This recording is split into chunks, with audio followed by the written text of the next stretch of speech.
আগে মূল কাহিনী কি? এরা সবাই কান্নাকাটি করছে, কি হয়েছে মাম্মু বলো তো?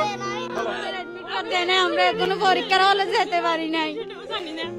রেজিস্ট্রেশন হয়েছে কিনা সেটাও জানি না, এখনো এডমিট কার্ড নেই নাই। সবাই পরীক্ষা কতজন শিক্ষার্থী? 13 জন। দর্শক আপনারা দ্রুত শেয়ার করেন। আজকে এসএসসি পরীক্ষা লক্ষ লক্ষ শিক্ষার্থীরা পরীক্ষা দিচ্ছে, কিন্তু তারা সবাই কান্নাকাটি করে। এই প্রতিষ্ঠানের একটা স্টুডেন্টও পরীক্ষা দিতে পারছে না। তার কারণ কি আমরা একটু শিক্ষকের কাছ থেকে জানবো। এর আগে তোমরা ইউনোকে কল দাও, ইউনো মহোদয়কে কল দাও, মাধ্যমিক শিক্ষা অফিসারকে কল দাও। কাকে কল দিচ্ছ? আচ্ছা ইউনো সাহেবকে কল দাও, লাউড স্পিকার দিছো? হ্যাঁ, স্যারকে সালাম দিয়ে জানাও কি সমস্যা, দ্রুত জানাও। আর কেউ স্কুল ভাঙবেন না, অভিভাবকরা। ইউনো সাহেব কি বলে দেখেন, স্কুল ভাঙাভাঙি শুরু। স্যার আমি হলো যে পালং আদর্শ বিদ্যাপীঠের ছাত্রী হয়, আমি এসএসসি পরীক্ষার্থী, কিন্তু আমাদের এখনো হলে যাওয়া হয় নাই, আমাদের এডমিট কার্ড দেয় নাই, আমাদের রেজিস্ট্রেশন হয়েছে কিনা কোনো কিছু জানি না। আমাদের অভিভাবক, আমরা 13 জন স্টুডেন্ট, কেউ পরীক্ষার হলে যাইতে পারি নাই। তার এখানে আমাদের অভিভাবক, তো আমাদের অভিভাবকরা উত্তেজিত হয়ে গেছে এখানে। না হলে স্কুল ভাঙবে, না হলে আপনারা আমাদের পরীক্ষা দেওয়ার ব্যবস্থা করে দেন, না হলে স্কুল রক্ষা করেন। প্রধান শিক্ষক ইউনুস স্যার আমরা আমাদেরকে মানে কালকে থেকে অনেকবার টাইম দিচ্ছে। কালকে বলছে তো প্রথমে 10টা, তারপর বলছে তো 12টা, তারপর বলছে তো 3টা 15, তারপর বলছে তো রাতের মধ্যে দিয়ে দিবে, তারপর বলছে তো 12টা বাজে, আবার বলছে তো সকালে দিয়ে দিবে, কিন্তু এখনো কোনো কিছু করে নাই। আমরা জানি না কেন কারো কিছু থাকবে না। না হলে স্কুল রক্ষা করেন, না হলে আমাদের পরীক্ষা দেওয়ার ব্যবস্থা করেন। হ্যাঁ, আমাদেরকে গতকাল বলে, আমাদেরকে বলছে আমাদেরকে সকালে দিবে, বলছে দিবে না, সকালে দিবে বলছে, এখনো দেয় নাই কেন? হ্যাঁ, প্রধান শিক্ষককে বলতাম। আচ্ছা তাহলে ঠিক আছে।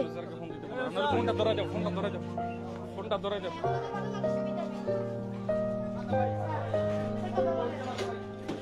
কথা বলো না, ইউনো স্যার, এটা ইউনো স্যারের সাথে কথা বলো। আপনি ইউনোকে ফোন দেন। আচ্ছা আগে একটু কারণটা বলুন, আমরা পরীক্ষার্থীরা কেন পরীক্ষা দিতে পারতেছে না, কারণটা একটু বলুন আমাকে দ্রুত। এখানে আমরা বাহির থেকে রেজিস্ট্রেশন করছি, তো আমাদের তো নন এমপিভুক্ত স্কুল থেকে, তো যার স্কুল থেকে রেজিস্ট্রেশন করছি, ফর্ম ফিল আপ করছি, উনি আগামীকাল পর্যন্ত বলছে যে রেজিস্ট্রেশন আমাকে টাইম দিয়ে দিতে। আমি 3 দিন অপেক্ষা করছি, গতকাল পর্যন্ত আমাকে শুধু অপেক্ষা করাইছে। যে অপেক্ষা করার পরে আমি এখানে ওয়েট করতে করতে করতে করতে আবার যখন পারতেছে না বলে আবার এখান থেকে কমিটি টিচার কি এখন চট্টগ্রাম বোর্ডে গাঙ্গুলি স্যারের সাথে এখনো দেখা করতে পারেনি।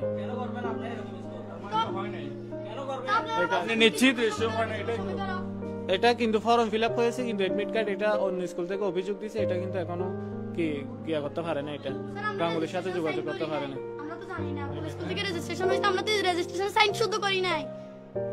এটা কেন কেন যদি আপনি তো আবেদন করলেও তাদের সাইন করার কথা। এখানে আমি এবছর স্কুলে জয়েন করছি যে, কিন্তু এটা 9-এ, তারা 9-এ যখন ছিল তখন আমি ছিলাম না, তখন তারা করছে ঠিক আছে, কিন্তু আপনি ইউনো মহোদয়কে একটু ফোন দেন, দ্রুত আপনাকে ফোন দিতে বলছে। ইউনো মহোদয়কে ফোন দেন আপনি। দর্শক দেখেন, আজকে এসএসসি পরীক্ষা লক্ষ লক্ষ পরীক্ষার্থীরা পরীক্ষা দিচ্ছে, কিন্তু কক্সবাজারের রকি উপজেলার পাতাবাড়ি বাজার সংলগ্ন পশ্চিম পাশে যে কি আদর্শ বিদ্যালয়, এটা হলদিয়া পালং আদর্শ বিদ্যালয়। এই হলদিয়া পালং ইউনিয়নে প্রায় 15টির অধিক এরকম ব্যবসা প্রতিষ্ঠান তৈরি হয়েছে, যেখানে শিক্ষার্থীদের কোনো আদর্শ শিক্ষা নেই।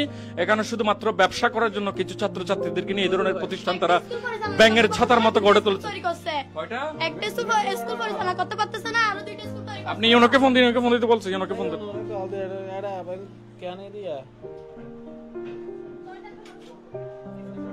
আপনার সবাই পরীক্ষার হলে, আপনি এখন তো কেন এদের জিজ্ঞেস করলে হবে না, আপনি ইউনোকে ফোন দেন দ্রুত। ইউনোর নাম্বার আছে, ইউনোর নাম্বার আছে কিনা দেখেন, এটা কল দেন। এরপরে তোমরা মাধ্যমিক শিক্ষা অফিসারকে ফোন দাও, কাউকে স্কুল না ভাঙতে বলো, কারণ এটা সম্পদ, এটা ভাঙিও না, ভাঙলে তোমরা আবার আইনি সমস্যায় পড়ে যাবে। তোমাদের অভিভাবকদেরকে ঠান্ডা করো, পরীক্ষা আজকে না হলে 1 বছর লস হলে আগামী বছর দিতে পারবে, কেউ যাতে কোনো প্রতিষ্ঠান না ভাঙে, এটা অনুরোধ থাকবে আমার। আমাদের 1 বছর সময় চলে গেছে, আবার 1 বছরই আমরা 1 কোটি টাকা দিব, আমাদের 1 বছর এটা ফিরিয়ে দিতে বলেন। তোমরা মানববন্ধন করবে, আরো অনেক কিছু করবা, কিন্তু ভাঙিও না। দেখেন, আমরা সকাল থেকে কিচ্ছু না খেয়ে, পানি না খেয়ে, বান্ধে এখানে স্কুল আসছি পরীক্ষা দেওয়ার জন্য, কিন্তু পরীক্ষা দিতে পারি না। লেখাপড়া কিসের জন্য করছি আমরা? আমাদের স্বপ্ন নেই। আমি এটা উত্তর প্রধান শিক্ষক সাদ্দাম স্যারের কাছ থেকে এটা